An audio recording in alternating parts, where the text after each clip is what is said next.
Hello everyone, আমি রিমঝিম। তোমরা সবাই কেমন আছো? আজ সকাল সকাল রেডি হয়ে বেরিয়ে পড়েছিলাম কলেজ যাওয়ার উদ্দেশ্যে। দেন কলেজে গিয়ে দেখি আমি একটু তাড়াতাড়ি এসেছি, কারণ এখনও আমাদের ডিপার্টমেন্টের আমার কোনো বন্ধুবান্ধব এসে পৌঁছায়নি। তারপর সেখানে বসে আমি আমার নিজের কাজটা কমপ্লিট করে নিলাম। তারপর ওয়েট করতে করতেই চলে এলো আমার বান্ধবীরা। তারপর বান্ধবীদের সাথে দেখা হয়েছে যখন, গল্প আড্ডা মজা তো থাকবেই। অনেক দিন পর দেখা হয়ে আমাদের তো খুব মজা হচ্ছিল। তারপর আমরা চলে যাই, আমাদের সামনেই 4th সেমিস্টারের এক্সাম।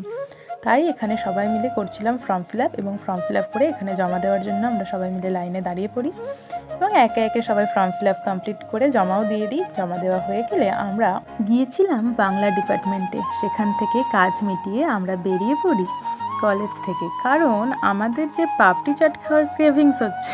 দেন পাপড়ি চাট খাওয়া কমপ্লিট করে আবার ফিরে যাই কলেজে গিয়ে স্যার ম্যাডামদের সাথে একটু দরকার ছিল, নিজেদের দরকারটা মিটিয়ে নিয়ে আমরা আবার কলেজ থেকে বেরিয়ে পড়ি বাড়ি ফেরার উদ্দেশ্যে। এতক্ষণ বন্ধুদের সাথে আনন্দ মজা তো হয়েইছে, এবার বাড়ি ফিরতে হবে, বাড়ি ফেরার পালা।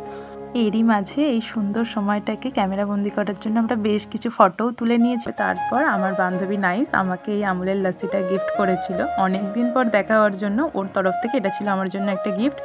তারপর বান্ধবীদের সাথে গল্প করতে করতে চলে এসেছিলাম স্টেশনে, আর ওরা ওটা দিয়ে চলে গিয়েছিল বাড়ি, আর আমি স্টেশনে ট্রেনের জন্য অপেক্ষা করছিলাম। এরই মাঝে আসে ঝমঝমিয়ে বৃষ্টিতে তো আমি ভিজেই যাই, আর ওয়েট করতে করতে এদিকে আমাদের ট্রেনও চলে আসে।